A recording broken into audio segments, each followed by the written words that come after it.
5 seconds. Start. अध्यक्ष महोदय, 10वीं पंचवर्षीय योजना पर विचार करते समय सदन के दोनों पक्षों के सदस्यों ने जो महत्वपूर्ण प्रश्न उठाए हैं उन पर विचार किया जाना बहुत आवश्यक है।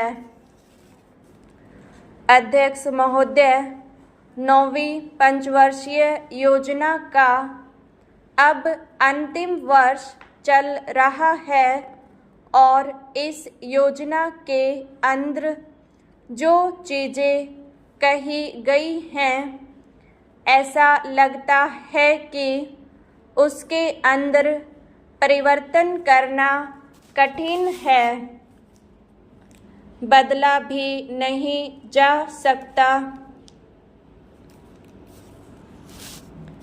अध्यक्ष महोदय, कुछ चीज़ें की जा सकती हैं, उसके अंदर आज भी कुल कितना खर्च है यह तय नहीं किया गया,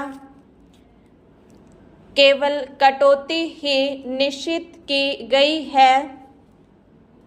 शुरू में मैं यह कहना चाहता हूँ कि यहाँ पर कुछ सदस्यों ने जो यह प्रश्न उठाया था कि इस पंचवर्षीय योजना का आशय कुछ सरकारी पक्ष से भी बताया है, इसके अंदर कमियां हैं और बहुत सी कमियां हैं जिनके ऊपर मैं यहाँ कुछ दोषारोपण नहीं करना चाहता हूँ।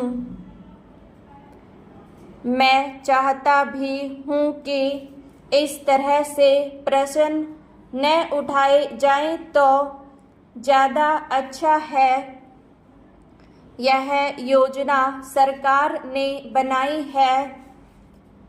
यह योजना मंत्रिमंडल ने पहले बनाई और अनुमोदन होने के बाद भी इसमें कुछ कमियां रह गई हैं, तो यह कमी रहने का दोष किसके ऊपर है?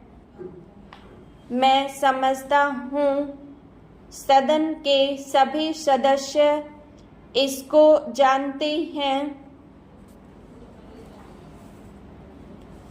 बहुत से लोगों ने दिल्ली के प्रश्न उठाए जो दिल्ली के साथ अन्याय किया गया है, तो मैं समझता हूँ इस बारे में सब आवाज़ उठाएं। इस बात की आज ज़्यादा ज़रूरत है।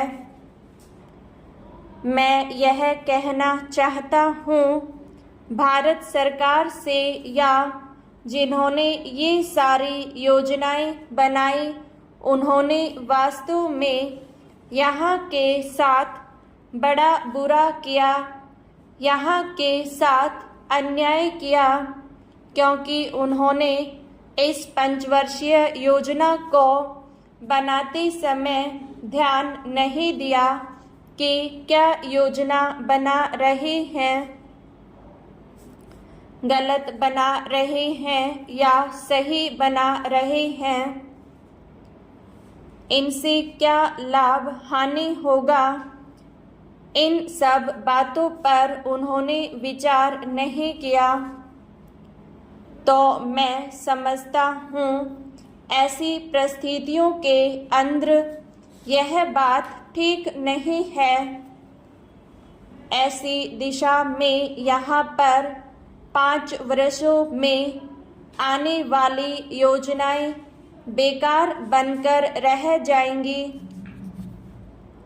जो कटौती निश्चित की गई है उसको समाप्त करना चाहिए ताकि दिल्ली को हम अंतर्राष्ट्रीय स्तर का एक आदर्श नगर बना सकें। यह बहुत ही आवश्यक है यदि हम इस स्थान की उन्नति चाहते हैं। इसलिए अब मैं अपना कथन इन शब्दों के साथ ही समाप्त करता हूँ। अध्यक्ष महोदय, आपने मुझे 10वीं पंचवर्षीय योजना पर बोलने का अवसर दिया, इसके लिए मैं आपका आभारी हूँ। आपने मुझे कम समय दिया, इसके लिए भी आभारी हूँ। अभी मेरे से पूर्व कुछ सदस्यों ने हम पर यह आरोप भी लगाया कि हम योजना में विश्वास नहीं रखते। उन्होंने तो यह भी कहा कि हमारे चुनाव घोषणा पत्र में भी उनको इस बारे में कुछ नज़र नहीं आया। मैं इस बारे में यह निवेदन करना चाहता हूँ कि उन्होंने कोई दूसरा घोषणा पत्र देखा, गलत घोषणा पत्र पढ़ा और उसी को हमारा घोषणा पत्र समझ बैठे।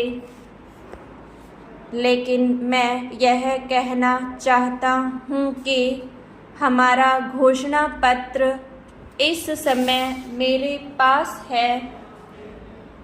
इस घोषणा पत्र में हमारी घोषणा में योजना के बारे में स्पष्ट रूप से कहा गया है कि हम योजना पर विश्वास रखते हैं, लेकिन ऐसी योजना पर विश्वास नहीं रखते जो जनता के दुखों को दूर नहीं कर सकती, जो जनता के कष्ट दूर नहीं कर सकती। आज तक जितनी भी योजनाएं बनाई गई हैं, जिन्हें हम पहली पंचवर्षीय योजना, दूसरी पंचवर्षीय योजना और 10वीं पंचवर्षीय योजना आदि कहते हैं, और उन योजनाओं में हमने जो कुछ निर्धारित किया उनसे हम जनता के दुखों को दूर नहीं कर सके और जनता के कष्ट दूर नहीं हुए। इन योजनाओं के परिणाम भी हमारे सामने हैं। बड़े बड़े अनुभवी बैठे, उन्होंने योजनाएं बनाई, लेकिन योजनाएं ठीक प्रकार से कार्यान्वित नहीं की गई। उन योजनाओं में काफ़ी दोष थे, जिसके कारण ये योजनाएं लोगों के दुखों को दूर नहीं कर सकी। लोग दुखी ही रहे। मैं यहाँ पर कहना चाहता हूँ कि जो हमारी योजना थी उसका परिणाम क्या निकला। उसका परिणाम यही निकला कि हम रुपए का मूल्य कम करना पड़े। जो योजना होती है वह राष्ट्र धन को ऊंचा करने के लिए बनाई जाती है, लेकिन हमारे सामने आंकड़े हैं। इसका परिणाम हमारे सामने है। हमने अब तक 9 पंचवर्षीय योजनाएं कार्यान्वित की हैं, लेकिन हमारी प्रति व्यक्ति आय में और जीवन स्तर में अपेक्षित वृद्धि नहीं हुई है। यह दुख की बात है। मैं यह कहना चाहता हूँ कि हमारा ऐसी योजना में विश्वास नहीं है जो जनता के कष्टों को, जनता के दुखों को दूर न कर सके। हम ऐसी योजनाओं पर विश्वास करते हैं जो उनकी आयु बढ़ा सके, उनका आर्थिक विकास कर सके, उन्हें उन्नत कर सकें।